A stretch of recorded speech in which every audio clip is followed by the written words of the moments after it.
Today we're reading from Deuteronomy chapter 16 to 21, and there's a few key insights that stood out to me that I think are so key in the book of Deuteronomy. Chapter 17, it says, "You are about to enter the land the Lord your God is giving you. When you take it over and settle there, you may think, we should select a king to rule over us like the other nations around us. If this happens, be sure to select a king, the man the Lord your God chooses. You must appoint a fellow Israelite. He may not be a foreigner." Well, guess what?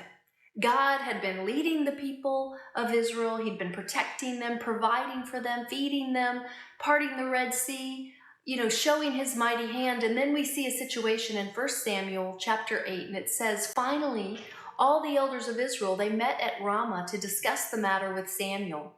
Samuel had been appointed by God to be a judge and a prophet over the people. He was also a priest. But the people said, look, you're now old and your sons are not like you. Give us a king to judge us like all the other nations have. Samuel was displeased with their request and went to the Lord for guidance. "Do everything they say to you," the Lord replied, "for they are rejecting me, not you. They don't want me to be their king any longer. Ever since I brought them from Egypt, they've continually abandoned me and followed other gods. And now they are giving you the same treatment." Let's look back again to Deuteronomy chapter 17, because God goes on to tell Israel that the king, he must not take many wives for himself because they will turn his heart away from the Lord, and he must not accumulate large amounts of wealth in silver and gold for himself. Well, guess what? In 1 Kings chapter 11, let's see how things turned out with King Solomon. As Solomon grew old, his wives, he had foreign wives. They turned his heart, and he was not fully devoted to the Lord his God, as the heart of David, his father, had been. God is sovereign.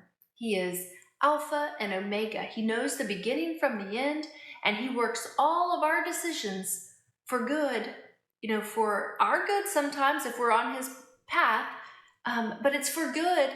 Even when they're bad, he moves our decisions for his purposes.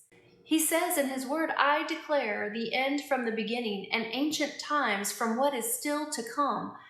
I say my purpose will stand and all my good pleasure I will accomplish." So isn't it incredible that God was warning them ahead of time in Scripture of what he already knew they were going to do? God in his sovereignty also gave Israel a key to prevent their heart and the heart of the king and its citizens from turning from him. And it's a key for us today as well. It says, when he sits on the throne as king, he must copy for himself this body of instruction on a scroll in the presence of the Levitical priests. He must always keep that copy with him and read it daily as long as he lives. Don't we have the Bible that we can keep with us and read daily? It says that way he will learn to fear the Lord his God by obeying all the terms of these instructions and decrees. This regular reading will prevent him from becoming proud and acting as if he's above his fellow citizens. It will also prevent him from turning away from these commands in the smallest way. And it will ensure that he and his descendants will reign for many generations in Israel.